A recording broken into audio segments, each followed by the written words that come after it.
최근에 한시적으로 공매도 금지 조치가 나오면서 코스피 200하고 코스닥 150에 막대한 쇼커버링이 생겼어요. 그래서 코스닥 150 선물이 9시 57분에 사이드카 발동할 정도로 6% 이상 올랐고요. 여기도 나오잖아요.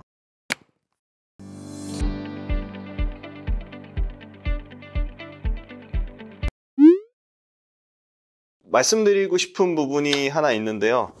저희가 너무 감사하게도 지방 이제 오프라인으로 여러분들을 찾아뵙는데 첫 스타트로 부산을 갑니다. 11월 18일 부산에 계신 분들 미리미리 좀 많이 정말 많이 신청해 주시고 오셔가지고 즐거운 투자 관련된 세미나를 진행했으면 좋겠습니다. 11월 18일 토요일입니다.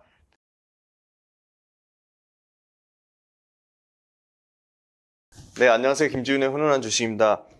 앞에 그 구독자분 질문 관련돼서 엄청 중요한 얘기를 해드렸고, 뒤이어서 또 더 중요하다고 볼 수도 있는 내용들 한번 질문 이어주실 건데요. 일단 저희가 오늘 찍고 있는 11월 6일, 월요일 찍고 있고요.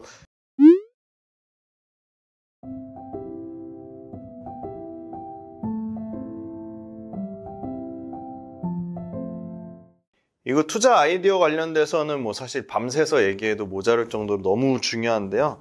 저는 일단 투자 아이디어의 가장 첫 번째 압도적으로 중요한 거는 계속 말씀드리는 가는 결국 기업을 따라간다. 그럼 기업의 본질적인 건 뭐죠? 기업은 이윤을 창출하는 집단입니다. 그러니까 돈을 벌어야 되는 거죠. 그래서 그 돈을 벌려면 기본적으로 기업이 제품이나 서비스를 통해 매출이 발생해야 되는 거고요. 그 매출을 통해서 영업이익을 내는 거고요. 영업이익을 통해서 이익률, 마진을 남기는 겁니다. 그래서 기본 베이스는 매출이 증가하는, 그리고 영업이익이 늘어나는, 그리고 이익률이 증가하는, 요게 무조건 베이스가 돼야 되고요. 두 번째는 아무리 기업이 튼튼해도 기업은 결국 주가를 상승시키려는 어떤 모멘텀이 존재해야 됩니다. 모멘텀이라고 하는 건 여러 가지가 있는데 저는 가장 중요한 거는 정부의 정책, 글로벌 그 트렌드, 여기서 말하는 트렌드는 산업 트렌드입니다. 산업 트렌드의 변화라고 보고 있습니다. 모멘텀은 정부 정책이랑 글로벌 트렌드의 변화인데 그 트렌드는 산업 트렌드의 변화가 중요하다고 보고 있고요. 그 다음에 이 모멘텀 중에 또 큰 모멘텀은 소위 말하는 기업들 간의 치킨 게임입니다. 기업들 간의 치킨 게임. 시장이 블루 오션이 됐든 레드 오션이 됐든 기업은 경쟁을 하게 되죠. 그래서 경쟁을 해서 도태되는 기업이 생기게 되고 그 와중에 시장에서 살아남는, 생존하는 기업들, 치킨 게임에서 생존한 기업들에 대한 부분이 시장에서는 강력한 모멘텀이 될 수 있다. 그 기업만이 가진 강력한 해자, 경제적 해자라고 하죠. 워렌 버핏이 가장 좋아하는 경제적 해자를 가진 기업. 그게 저는 아주 중요한 투자 아이디어라고 보고 있고요. 시장이 나쁘면 좋은 종목, 아무리 좋은 종목이라도 시장과 같이 종목은 연동이 될 수밖에 없어요. 저는 훨씬 종목을 공부하는데 예를 들어 90%의 비중을 차지한다면 시장을 보는 거는 뭐 10에서 많게 15%밖에 보질 않습니다. 왜냐면 종목을 보고 산업을 보는 것만으로도 시간이 너무 벅찹니다. 그런데 결국은 시장이라는 거는 여러 번 말씀드리지만 평균값이에요. 그래서 평균값보다 훨씬 뛰어나게 구조적으로 성장하는 산업, 그 다음에 기업을 저희가 차별화되게 찾아내는 부분이 있어야 되기 때문에 그래서 저는 산업이나 기업에 더 포커스를 맞추는 거고요. 그럼 시장을 아예 안 보느냐? 그건 아닙니다. 시장에 대해서 참고하는 부분을 가져왔습니다. 첫 번째로 보는 지표는 요거는 investing.com이라는 사이트에서 확인하실 수가 있고요. investing.com 달러 인덱스입니다. 여기 친절하게 설명이 되어 있습니다. 주요 6개국 통화, 뭐 유로와 엔화 등등 달러와의 평균적 가치를 나타내는 지표죠. 그래서 6개국 통화 가치 대비 100보다 높으면 달러와 가치가 높아졌다는 의미고 100보다 낮으면 달러 가치가 하락했다는 의미입니다. 그래서 최근 105.0이죠. 105.0는 아까 말씀드린 100보다 높기 때문에 달러 가치가 높은 상황인 거죠. 그러면 달러 가치가 높다는 얘기는 상대적으로 원화 입장에서는 가치가 낮은 거잖아요. 그래서 달러 가치가 높을 때는 원화 가치가 낮으니까 우리나라 수출주 입장에서는 불리한 거죠. 그렇죠? 달러 가치가 높다는 건 원화 가치가 낮다는 거잖아요. 그러면은 같은 1달러로 우리나라 예를 들어 물건을 1,300원어치를 사는 거랑 1,200원어치를 사는 거랑 우리나라 입장에서는 1달러로 외국인 투자자가 우리나라 물건을 100원어치 더 사는 게 100원어치를 더 사가는 게 같은 1달러 가지고 100원어치를 더 사가는 게 우리나라 입장에서는 손해인 거죠. 그렇죠?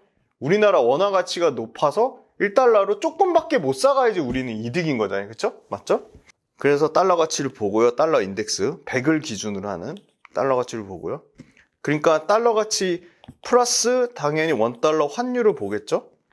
일반적으로 꼭 그런 건 아닌데 주식시장은 원화 가치가 높을 때 주식시장은 상대적으로 좋았어요. 그럼 원화 가치가 떨어지면 주식시장이 일반적으로 안 좋았죠. 그죠? 네. 그 나라의 통화 가치가 강할 때 보통 주식시장이 좋은 거죠. 그죠? 그 다음에 전 뭘 보냐면 유가를 봅니다. 유가는 아주 물가, 인플레이션의 핵심 중에 핵심이에요. 많은 큰 비중을 차지하는 거죠. 유가가 높다는 거는 물가에 상당히 부담이 된다는 거예요. 그죠? 자, 페드에서 왜 그렇게 금리를 올리려고 난리치죠? 뭐 때문에 그래? 핵심은 그거예요. 페드의 우리의 가장 큰 목적은 금리를 올려서 물가를 낮춘다는 거예요. 물가, 인플레이션. 그래서 인플레이션 목표치를 딱 2% 정해놓고 2% 떨어질 때까지 계속 금리를 올리고 있잖아요. 최근에 유가가 좀 오르는 것 같더니 다시 빠졌어요. 80불. 그래서 저는 80불에서 100불 정도 이 적정 유가 수준을 보고 유가가 만약에 너무 빠진다. 그것도 안 좋은 거예요. 적정 유가를 유지해야지 유가를 원자재로 하는 수출, 석유화학 산업에 있는 회사들의 적정 마진을 남길 수 있기 때문이죠. 그죠? 그리고 너무 올라간다. 막 100불, 120불 올라간다. 그럼 당연히 이게 물가에 부담이 되는 거죠. 그죠? 그럼 물가에 부담이 되면 유가가 올라가서 유가가 올라가서 유가 때문에 물가가 올라가면 물가를 잡기 위해서 또 금리를 올리는 거죠. 그죠? 물가를 잡기 위해서. 그죠? 물가가 올라가니까 금리를 또 올리는 거죠. 그죠? 물가를 낮추기 위해서. 또 보는 지표. 미 국채 10년물. 이게 4.92까지 계속 올라가니까 자, 채권 금리가 올라가면 채권 가격은 떨어지죠. 이거는 만기까지 갖고 갔을 때 해당되는 거예요. 그죠? 미국채 10년물의 금리가 계속 올라가면 주식시장에는 부정적이에요. 주가에 부담을 주는 거예요. 왜? 미국채 금리가 올라가면 채권 금리가 올라가면 채권의 금리랑 채권의 가격은 반대거든요. 채권 가격이 계속 떨어지니까 채권의 가격적인 메리트가 생기는 거죠. 그죠? 쉽게 말하면. 미국채 10년물을 또 보고요. 최근에 한시적으로 공매도 금지 조치가 나오면서 코스피 200하고 코스닥 150에 막대한 쇼커버링이 생겼어요. 그래서 코스닥 150 선물이 9시 57분에 사이드카 발동할 정도로 6% 이상 올랐고요. 여기도 나오잖아요. 자, 미국 시장은 금리 하락세, 장기 고금리 기조 우려 완화로 고용보고서가 나쁘게 나오니까 아시아 증시가 대체로 강세를 나왔죠. 아까 모두의 에코프로 BM, 에코프로 상한가 말씀드렸는데 기존 공매도 잔고 가장 많았던 두 개 기업이 상한가 같고요. 금양 상한가 같죠. 포스코 퓨처엠 상한가 같죠. 그럼 좋은 점만 있느냐? 외국인 투자자 이탈이 가속화될 거다. 그런 우려가 있고 MSCI 선진국 편입지수가 여전히 물 건너갔다. 부정적인 얘기가 있죠. 특징적인 거는 코스피, 코스닥 모두 외국인 7천억 샀고요. 코스닥에서 4,700억 샀어요. 그럼 매크로를 볼 때 또 뭘 보냐? 수급을 당연히 보죠. 외국인과 기관의 수급. 둘 중에 어느 수급이 더 중요하냐? 외국인 수급이 더 중요하다고 봐요. 기관은 별로 돈이 없어요. 기관 돈 다 빼서 이제 개인 투자자들이 직접 운영을 하니까. 그 다음에 또 보는 지수. 빅스. 변동성 지수를 봅니다. 변동성 지수라고 하고요. 시카고 옵션 거래소 CBOE에서 상장된 S&P 500 지수 옵션의 30일간의 변동성을 시장에 나타내는 지수예요. 그래서 변동성이 확대될 거라고 보면 투자자들 불안 심리가 커져서 주가 하락 추세. 그래서 이때 급격하게 그죠? 코로나 때 2020년 급격하게 65까지 올라간 거죠. 지금은 15. 20 미만이니까 엄청나게 지금 안정적이라는 얘기예요. 지수가 변동성이 15.37밖에 안 되니까. 그 다음에 또 체크를 뭘 하냐, 증시 주변 자금이라 해서 MTS 키움 영웅문 기준으로 여기 보면 11월 2일 날 고객 예탁금 요걸 보고요. 첫 번째 고객 예탁금 뭐죠? 주식을 사기 위해서 증권회사 계좌에 넣어둔 돈이에요. 예수금이 45조예요. 엄청 줄은 거예요. 진짜 예탁금은 주식에 대한 관심이 진짜 많이 줄었죠. 자, 신용잔고 뭐죠? 네, 빌려서 하는 거 16.7조. 이것도 상당히 많이 줄은 거예요. 네. 이 정도 보시면 되고, 일단 여기서 중요한 건 예탁금하고 신용잔고 그리고 증감률이거든요. 자, 코스피 예탁금 코스피 최고치 찍었을 때 대략 얼마였냐? 6월 25일 날. 이 데이터 아시면 재밌죠? 예탁금 67조였어요. 근데 지금 45조니까 26조가 빠져나간 거죠. 45조니까 22조가 빠져나간 거죠. 그러니까 뭐 30% 넘게 예탁금이 줄은 거고요. 신용잔고 21년 6월 25일 최고 찍을 때, 코스피 최고 찍을 때가 대략 약 24조였어요. 그만큼 신용이나 이런 빌려서 하는 거에 대한 레버리지가 컸죠. 거래대금 21조였고, 그날 하루 거래대금이. 근데 지금 거래대금 요 45조일 때 거래대금이 대략 얼마냐? 10조가 안 돼요. 10조가. 네. 근데 오늘 거래대금 폭증했더라고. 오늘 1.7배 거래대금 늘어서 15조 거래대금 나왔는데, 원래 어제 금요일자만 해도 거래대금이 9조밖에 안 됐어요. 하루 일평균 거래대금이. 08년에 공매도 금지했을 때 거래대금 17% 증가했고요. 11년에 공매도 금지했을 때 거래대금 4% 늘어났고요. 20년부터 21년 동안 코로나 때 거래대금이 178%나 늘어났어요. 그래서 주변의 증시자금이 어떻게 돌아가는지, 첫 번째 예탁금, 두 번째 거래대금, 세 번째 신용잔고, 신용공여잔고, 이거는 반드시 체크를 해야 된다.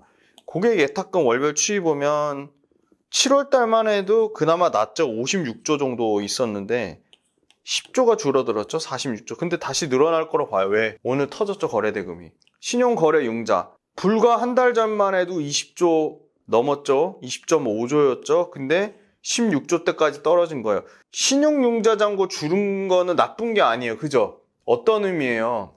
빚내서 미수 쓰고 신용 써가지고 하는 소위 말하는 아주 불안정한 자금, 그죠? 못 갚으면 증권사에서 그냥 한가에 팔아버리는, 그죠? 네. 그래서 이 신용융자 잔고가 줄었다는 얘기는 굉장히 자금이 깨끗해졌다는 얘기예요. 깔끔해졌다, 깨끗해졌다. 좋은 뜻이에요. 16조 정도면 신용융자 잔고로 치면 거의 바닥권에 가깝다. 보통 그렇게 보거든요. 그래서 상당히 매력적이라고 보고. 제가 또 중요하게 보는 거, 요 일드갭을 봅니다. 일드갭. 예. 일드갭은 뭐냐? 위험 감수 대비 수익률이라고 얘기하는데, 주식 투자랑 채권 중에 국채 투자 간의 기대 수익률 차이예요. 그러면 당연히 일드갭이 클 때 주식 투자에 대한 매력도가 큰 거예요. 왜?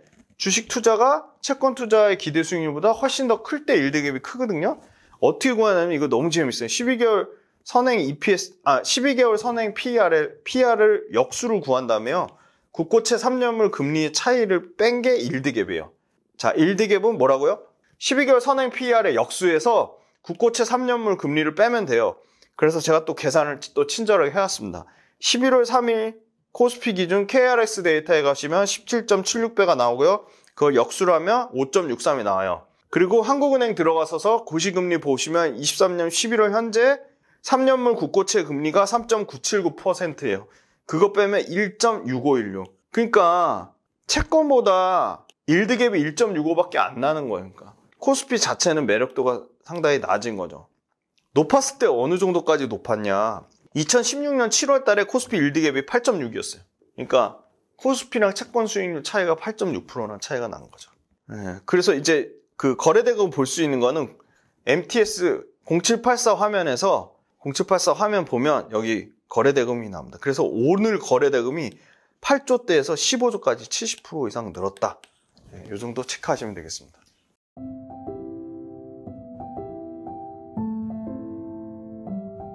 초보자분들은 일단 개별 기업하고 산업을 공부하기 전에 투자 철학과 원칙에 대한 책들을 좀 일단 많이 보시면 좋을 것 같아요. 기본적으로 투자 철학의 원칙과 책, 당연히 워렌 버핏 관련된 책도 있을 수 있고요. 벤자민 그레엄에 관련된 책이 있을 수도 있고, 피터 린치에 관련된 책이 있을 수도 있고, 전설적인 투자자들 있잖아요. 투자로 성공하신 분들, 그분들에 관련된 책들 중에 투자 철학, 원칙, 기준, 그다음에 그분들이 중요하게 생각하는 어떤 지표들, 이런 거는 먼저 확인을 하시고요. 그 다음에 두 번째는 투자 초보자분들은 유튜브를 보는 것보다는 사실 아까 말씀드린 책으로 원론적인 원칙과 기준을 먼저 세우시는 게 훨씬 중요하다. 그리고 그리고 세 번째는 그날 시장에 대한 트렌드를 파악하고 있어서 그게 누적적으로 쌓이면 그게 엄청난 실력이 되는 거거든요. 그래서 초보자들은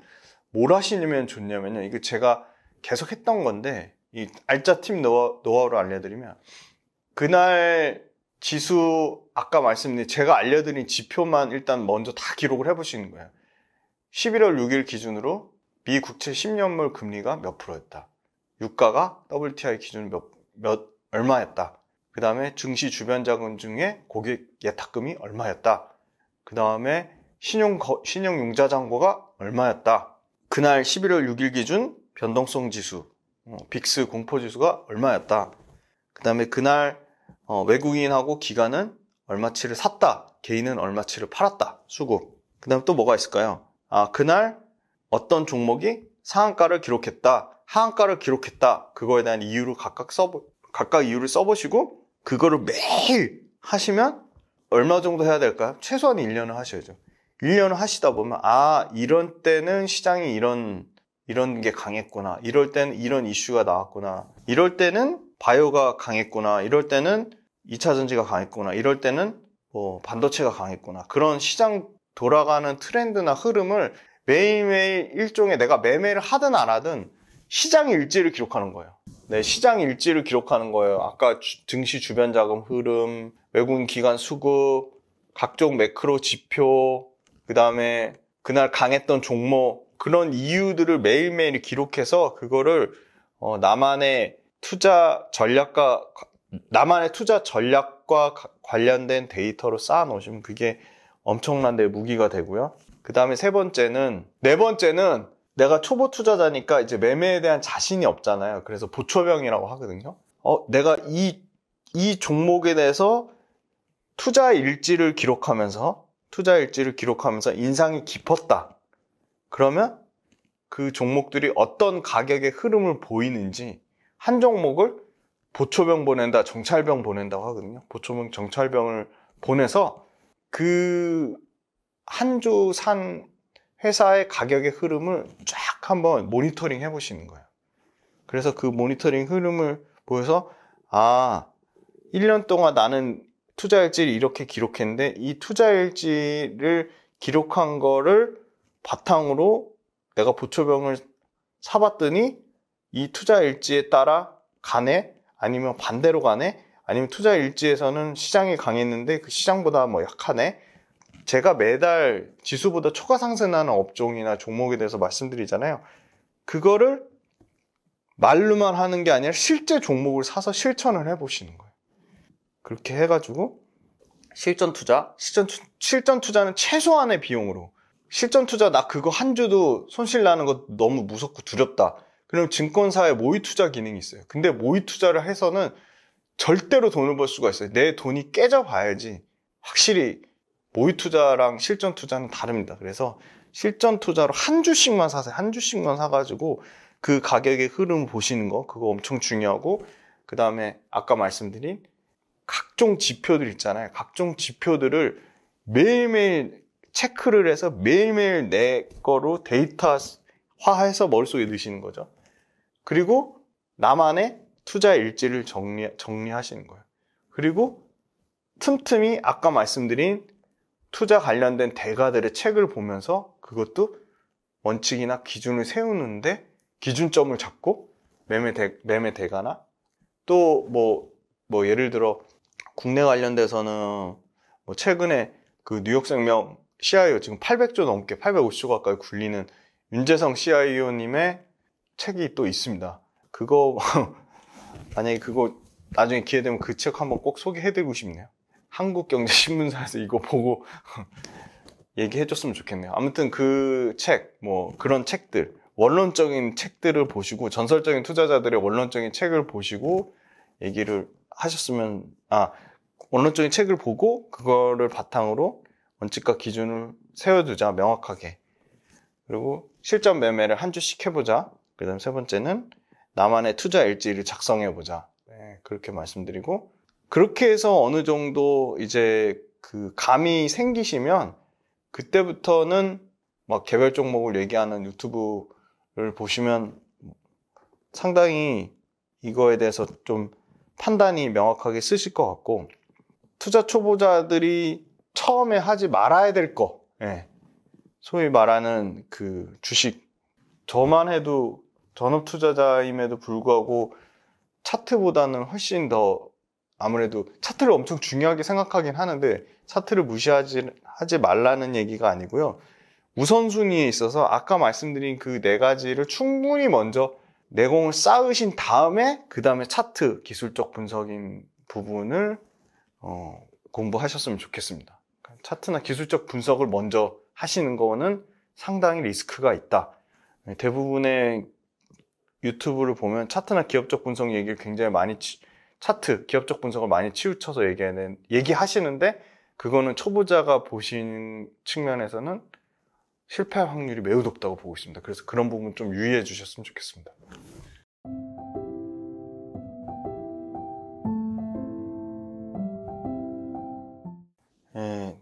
엄청 중요하면서도 제일 어려운 질문인데요.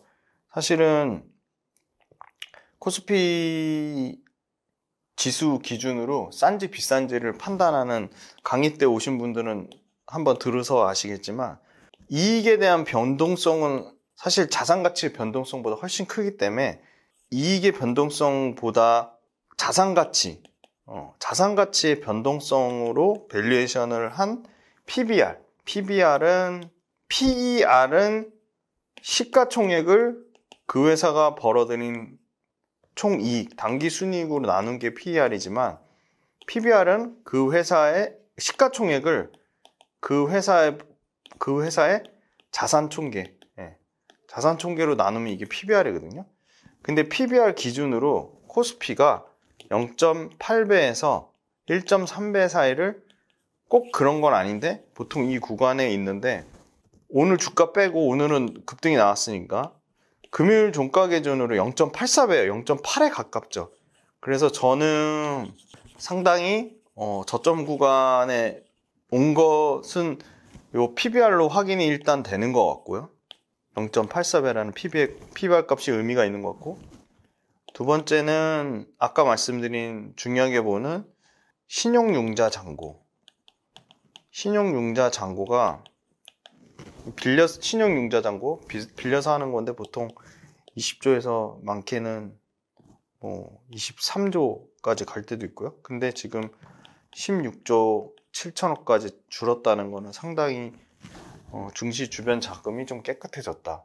그래서 수급적인 측면은 이 공매도 금지, 한시적인 6개월 동안 공매도 금지와 더불어서 수급적인 거는 사실 부정적인 요인보다는 긍정적인 요인이 들어올 확률이 높고, 그래서 신용융자 잔고 줄었다는 걸 저는 눈여겨봐야 된다. 16조 때 PBR 기준으로 0.84배, 이것도 상당히 의미 있는 수치라고 보고, 네, 세 번째 EPS, 그러니까 한 주가 벌어들이는 주당 순이익의 수정치인데요.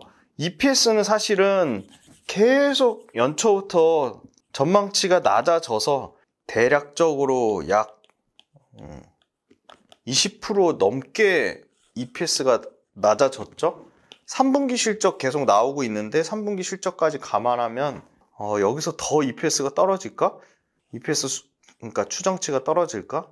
EPS 추정치 떨어지는 부분은 사실은 8월 달부터 10월 달 사이 주가에 상당 부분 반영이 되지 않았나, 그렇게 보고 있거든요. 그 다음 네 번째, 금리. 사실 제일 중요한 이제 금리 관련돼서 JP모건의 다이먼 회장에 따르면 7%까지도 올릴 수 있다는 얘기 했지만, 그러기에는 현실적으로 어려울 것 같고, 이제 드디어 금리가 이제 멈추는 거 아니냐. 금리 상승을 멈추고 빠르면 내년 뭐 상반기 말부터는 하락이 나오지 않을까. 그런 기대감을 갖고 있는 게 우리 대부분 구조적인 성장주. 미국은 워낙 빅테크가 돈이 많아가지고 사실은 뭐 외부에서 차입해서 그럴지 않아도 자체적인 자금으로 다 해결이 되지만 대표적인 우리 구조적인 성장주 2차전지만 해도 재무 구조가 엄청 좋아져도 2차전지 업체들도 계속 캐펙스 투자를 해야 되기 때문에 결국은 싸게 저리로 외부에서 자금을 조달해야 됩니다. 그런 측면을 봤을 때 금리가 계속 올라간다는 거는 성장주의 치명타고 성장주에 계속 부담이 됩니다. 비용단에서 엄청나게 부담이 되고요. 근데 금리가 멈췄다는 거는 일반적으로 그러더라고. 시장은 금리 멈추면 성장주에 상당히 그 밸류에이션에 할증을 줍니다. 할증. 그래서 드디어 이제 금리가 멈추는 시점이 오기 때문에 이 부분 관련돼서 성장주에 상당히 긍정적인 모멘텀으로 보고 있고요. 그 다음에 원자재 가격이 하향 안정화 추세에 가고 있어요. 우리 2차전지 입장에서는 리튬 가격이 올라가는 게 좋은 거지만 전반적인 원자재 가격 하향 안정화돼야지 우리나라 수출 기업들한테 비용 부담이 적어집니다. 수출 기업들한테 비용 부담이 적어진다는 거는 마진율이 좋아진다는 거고요. 그렇습니다. 그래서 이 네 가지 조건을 꼼꼼히 따져보시고 결론적으로는 공매도 금지 관련돼서 변화되는 수급, 롱숏 펀드 줄어드는 수급을 롱 온리 펀드가 얼마나 벌크업 해줄지랑 또 다시 2차전지에 대한 강력한 투심을 바탕으로 개인 투자자들 2차전지를 투자 안 했던 개인 투자자들이 신규로 유입되는 효과가 있는지 그런 부분, 그 다음에 이제 증시 주변 자금이 좀 깨끗해지면서 수급이 조금 물갈이가 될 거라는 그런 기대감, 그런 기대감. 그리고 지수 자체가 PBR 기준으로 0.84배, 0.84배라는 밸류에이션 측면으로 상당히 매력도가 있다는 점. 아시아 증시가 전반적으로 빠질 때 확실히 더 많이 빠졌거든요. 한국이 더 단기간에 더 많이 빠진 부분이 있는데 그런 측면도 고려를 해봐야 되는 거고. 근데 수출주, 경기 민감주가 많은 포지션을 차지하는 국내 증시는 어떻게 보면 경기가 안 좋아질 때 미리 사서 경기가 오히려 좋을 때 경기가 확 좋아지면 그때는 주가가 비싼 수준이 되기 때문에 경기가 오히려 안 좋을 때 지금 계속 경기 침체 얘기 계속 나오죠. 그래서 경기가 오히려 안 좋을 때는 경기 민감주가 주력을 이루는 국내 수출주들이 오히려 미리 싸게 살 수 있는 좋은 기회다. 그래서 지수는 뭐 여기서 더 크게 확 오르거나 크게 확 내리거나 제 개인적으로는 크게 확 오르거나 크게 내리지 않는 박스권 장세로 이어질 것처럼 보이지만 그 안에서는 지수는 그렇지만 지수는 말 그대로 평균값이니까 지수보다 훨씬 초과 상승 나는 싸게 싸진 종목들에 대한 기회는 많다고 보고 있어요. 그래서 결론은 매크로의 가장 부담이 됐던 금리가 하향 안정화 될 것으로 내년부터 보이고 있기 때문에 시장 무관하게 저가의 펀더멘탈 탄탄한 기업들은 좋은 기회가 된다고 확실히 지금 뭐 여기서 더 빠질 수도 있겠지만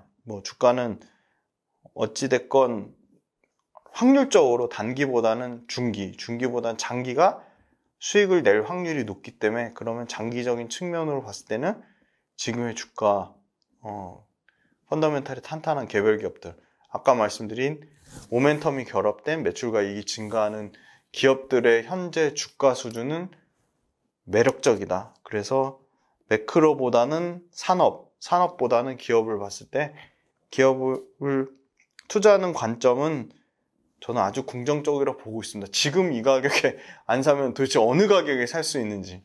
예를 들어 그런 거죠. 뭐 사람으로 치면 무릎에 사서 어깨에 팔아라고 했는데 아주 좋은 기업들, 국내를 대표하는 구조적인 성장주 기업들이 무릎 정도에 온 기업들이 많아 보이고, 그런 기업들을 기업 분석 훈련소에서 같이 혼신의 힘을 다해서 계속 공부시켜드리고 투자 아이디어를 공유하겠습니다. 그래서 저는 5번은